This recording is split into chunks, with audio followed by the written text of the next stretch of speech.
Jenis-jenis tindak pidana ada yang menurut KUHP dan menurut doktrin. Yang pertama menurut KUHP ada kejahatan ada dalam buku 2 pasal 104 sampai 488 KUHP. Yang kedua ada pelanggaran ada dalam buku 3 pasal 488 sampai 569 KUHP. Di sini perbedaan kejahatan dan pelanggaran menurut MPT didasarkan pada penilaian kuantitatif, yaitu kejahatan sanksinya lebih berat dibandingkan sanksi pelanggaran.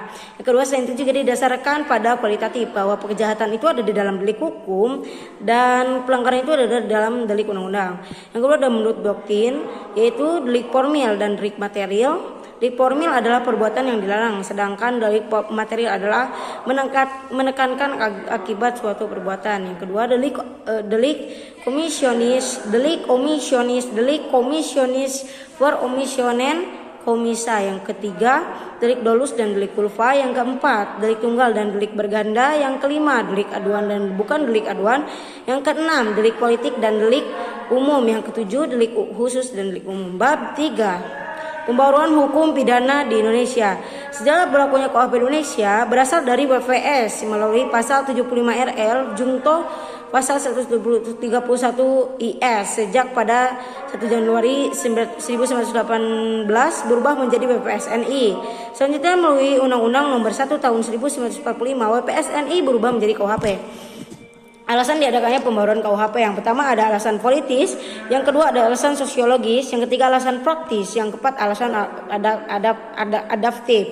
Yang pertama alasan politis, negara Indonesia adalah negara yang merdeka, oleh karena itu sudah seharusnya atau sewajarnya kalau memiliki KUHP yang sifatnya nasional yang merupakan hasil ciptaan bangsa Indonesia. Yang kedua ada alasan sosiologis. Dalam KUH warisan kolonial Belanda masih ditemukan terdapat nilai-nilai budaya dan agama di Indonesia yang tidak diatur dalam KUHP, bahkan tidak mendapatkan peraturan. Spesifik contohnya hukum mati di KUHP sejalan 1996 dicabut dan tidak berlaku, dan tetapi di WPSNI masih berlaku. Yang kedua, cara melakukan pembaruan KUHP. Yang pertama ada kriminalisasi atau penciptaan delik baru. Yang kedua deskriminalisasi atau memandulkan delik. Yang ketiga ada rekriminalisasi. Yang keempat ada depenalisasi. Yang kelima ada mitigering. Yang ketiga metode pembaruan KUHP. Yang pertama ada evolusi, yang kedua kompromis, dan yang ketiga global.